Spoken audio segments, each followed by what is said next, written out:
What's up, guys? Today we had the first feature premiere for MLB The Show 21. We had a lot of information, but most of it was focused on pitching, hitting, and overall gameplay. But I know a lot of you guys wanted to know who the new legend was. So here's that reveal. Yo!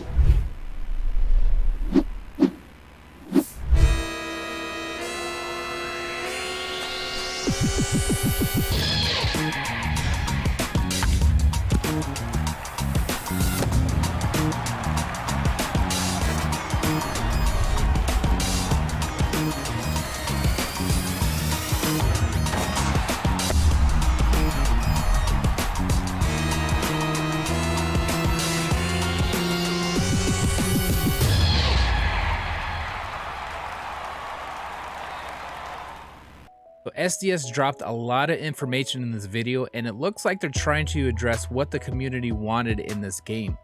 So the first thing, and probably my favorite thing that they announced, is ratings-based check swings are gone. Let's see how they explain how they're gonna work from now on. Jump into some gameplay and let's talk about check swings, a community contentious topic.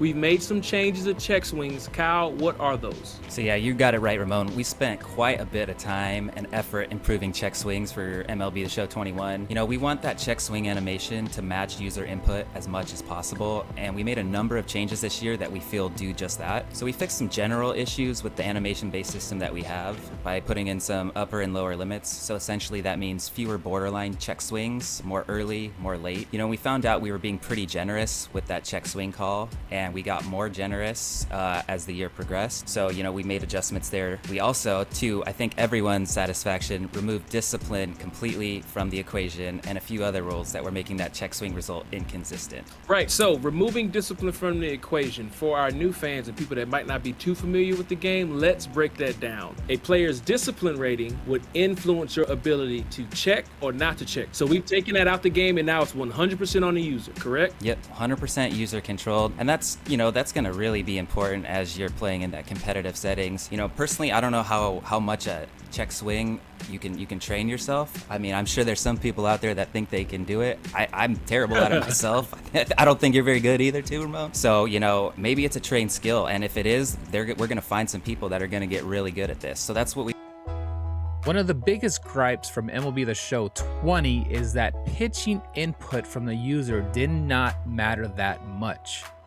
Yes, you had to hit your spots, but you could hit the same spot 2 times in a row and the ball could be off 6 feet sometime. SDS looked to address this with their new system, PAR. PAR stands for Perfect Accuracy Region. Here's a clip of them explaining how PAR works. Kyle, we're gonna talk about PAR. What is PAR? Why is PAR? I think I know why PAR is. One of the biggest pieces of feedback we heard all year was when I'm pitching online or offline, and I get what I think is a perfect meter, a perfect input, the ball goes nowhere where I want it to. Now, granted, pitches aren't super duper accurate, but some are. You know, we got some guys out here dealing in the major leagues. Not everybody's Greg Maddux, we know that. But was PAR put in the game to deal with this feedback? Absolutely, Ramon. You know, we want to set expectations for our user, and PAR, Perfect Accuracy Region, it does exactly that. So the most important thing that you guys are going to want to know about PAR is that it represents the area that your ball can go when you execute your pitching mechanic perfectly. It's offered with analog, meter, and pinpoint pitching, and the goals behind PAR is really just the awareness of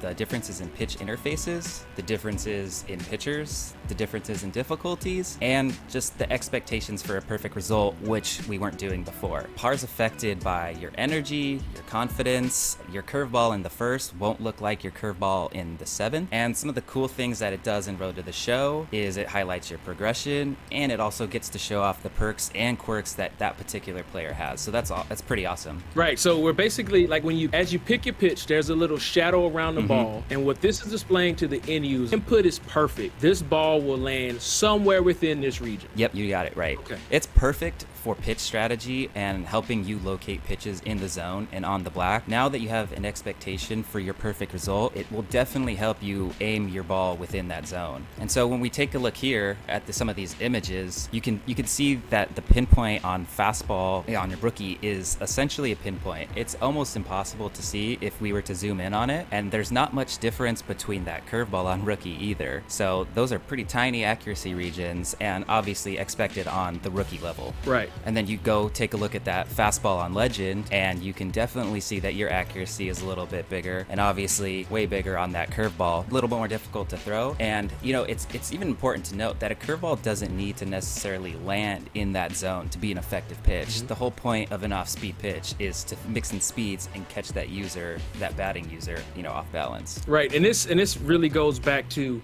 I'm playing MLB The Show 20. I choose a curveball. I'm putting it in the dirt, and my input looks like it's almost perfect, and I end up hanging that curveball. Now, if I get that perfect input, that ball is going to fall within the region of that shadow, correct? Yep, yes sir, 100% of the time. And that shadow is going to shrink and grow based off the pitcher, the pitching interfaces I'm using, the difficulty that I'm playing on, how much energy he has, how much confidence he has in that pitch. So you're going to see that shadow shrink and go throughout the game, and as I go through different pitches, correct? Absolutely. And you know, that just highlights and really helps you with pitching strategy. It does so many cool and unique things that it's probably one of my most excited features to get in the game. Awesome. We are looking at Blake Snell's pitches. So Kyle, what are we looking at? So yeah, like you said, we got Blake Snell's 1 through 4 pitches, and just a little bit of information here. A pitcher's number 1 pitch type is normally way better than their 4th or 5th pitch type.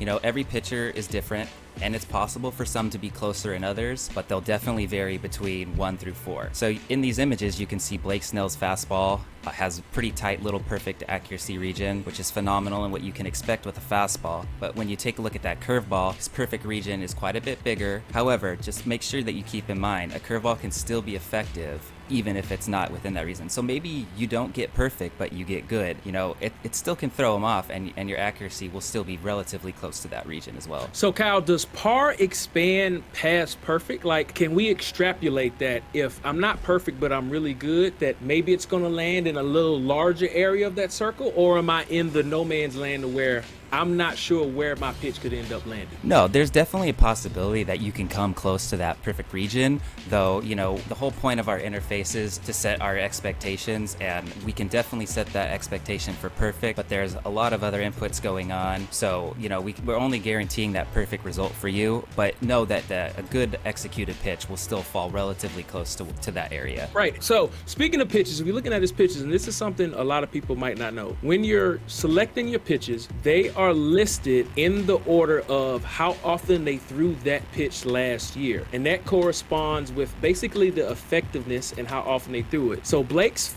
fastball, that's the pitch that he threw the most and has the most control with, right, Kyle? That's correct. His curveball, that's going to be the last pitch on the list. That's basically telling the user this is the pitch he threw the least and or threw the less strikes with, right, Kyle? You got it. And so that's basically letting you know that 4th or 5th pitch. It's really important to really know the guys that you're using and to look in their player card and to go and see what those control ratings are. So you have a better idea of, is this a pitcher who I know he has confidence with all 4 pitches, or is this a pitcher where he has 5 pitches and he only throws his curveball 2 or 3 times a game, and I probably shouldn't spam it? Exactly. I mean, yeah, think about it, like Steven Strasburg or Max Scherzer, their 5th pitch is not going to be the same as maybe a AA player's 5th pitch coming up, you know? So we're highlighting those differences there for sure. Right. So definitely make sure you check your guys' pitches, check their control ratings, their break ratings, because there's a lot of information going on there. And again, what PAR was designed to do was to give you the information to show you if you're perfect on this interface, this is where it's going to land. So let's take a look at Jacob deGrom's pitches. So here we just wanted to highlight the differences between our 3 meters. Pinpoint is our most accurate, 3 inputs, so definitely a risk reward. You gotta be able to master it to throw something on the black spotted up like that. Meter is our second accurate, and that's because there's a huge asymmetry between under and overthrows in meter, which makes that timing pretty risky but also very fun as well. And then analog is our 3rd most accurate, and there's also a timing element that controls over and under throws as well, but it's not extreme as meter is, so it's a little bit easier. All right. Staying on the topic of pitching, SDS announced pinpoint pitching. This is a new pitching control that they announced earlier in the year. This system is similar to the old 2K analog style, where you draw your pitches with the right stick, and it has some timing accuracy as well. I'll let SDS go in a little bit more depth than that. Kyle, what is pinpoint pitching and why did we put it in the game this year? Okay, so maybe I said par was my favorite feature, but I think pinpoint might be. I love how challenging it is, the risk reward, how it changes pitcher to pitcher. So pinpoint is our new way to pitch. Combines a little bit of meter, a little analog, and a new specific motion that you're going to be performing with your R stick. You're going to be rated on our GERD system, gesture performance, release timing, and direction of your release. This generates 3 inputs compared to our usual 1 or 2 with other interfaces. And if all 3 are performed right, you're going to generate a perfect release with very, very high accuracy. All right, so it is the hardest pitching method, but it is also the most accurate. So there's that balance that we're always trying to find in gameplay stuff, right, Kyle? Absolutely, absolutely. Risk reward. All right, so let's break it down. Pinpoint pitching, how does this interface work? So the first thing you're going to notice as you aim your pitch, that arrow and circle on the bottom will move left or right in relation to the ball placement within the zone. And this location will be important when you finish your pitching motion. Next, you're going to see the preview inside the interface.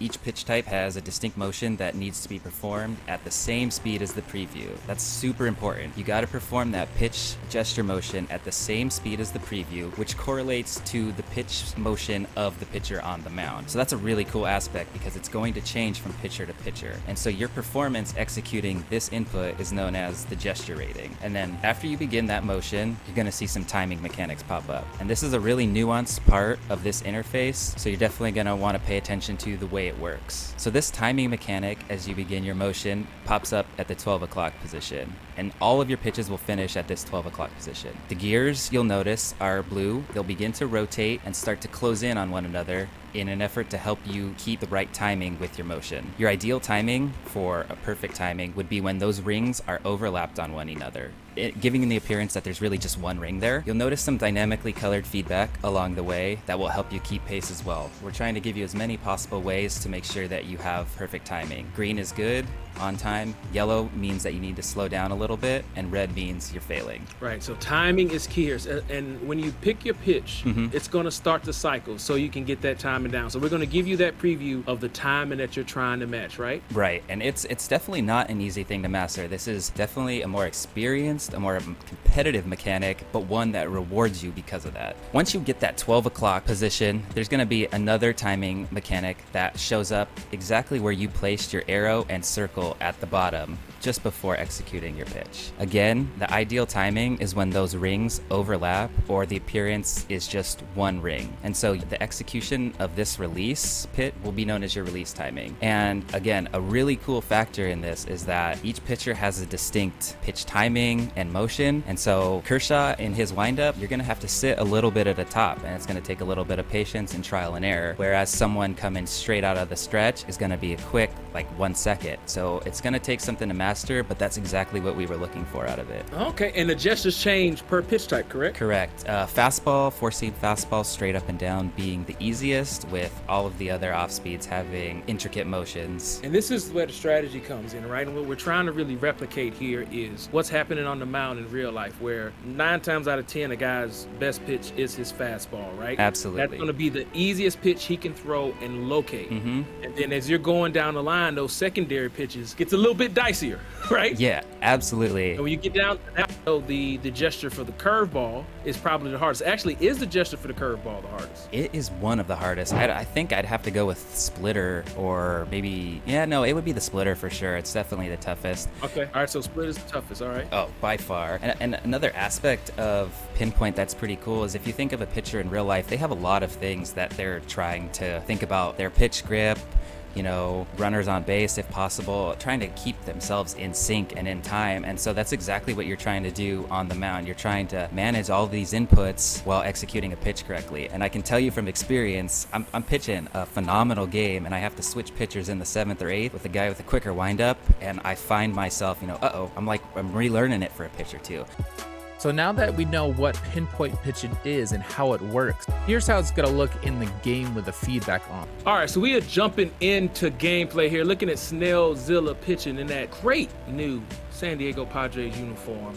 So we have swing analysis. We also have pitch analysis. Or is it even called pitch analysis, Kyle? Yeah, you know what? You can call it pitch analysis, Simone. Well, I'm okay with that. Okay, so what is pitch analysis? What are we looking at that's popping up on the left side of the gesture? Okay, so what you're seeing in descending order is your gesture accuracy grade, your release timing grade, and your direction grade. Each box will change colors dynamically depending on your result, with green being good, yellow okay, and red is failed. And we're trying to give you as many possible ways to absorb this information, whether it be colors or actual numbers, to interpret how you're doing and performing the mechanic. Right. And so in that top accuracy box, you're gonna see that we display your percentage accuracy for performing that specific gesture. There's some different thresholds between fastballs and off speeds that you can be aware of. In that second box is our timing portion, and we're displaying within hundredths of a second, and we let you know if you're early or late. And I should also take note on the accuracy portion, we also do let you know if you're going too fast or too slow. So another chance for you to see how you're performing on that mechanic. Right, so as you're pitching in real time, we're giving you feedback so you can get better in real time as you're trying to strike guys out and induce ground and fly balls, right?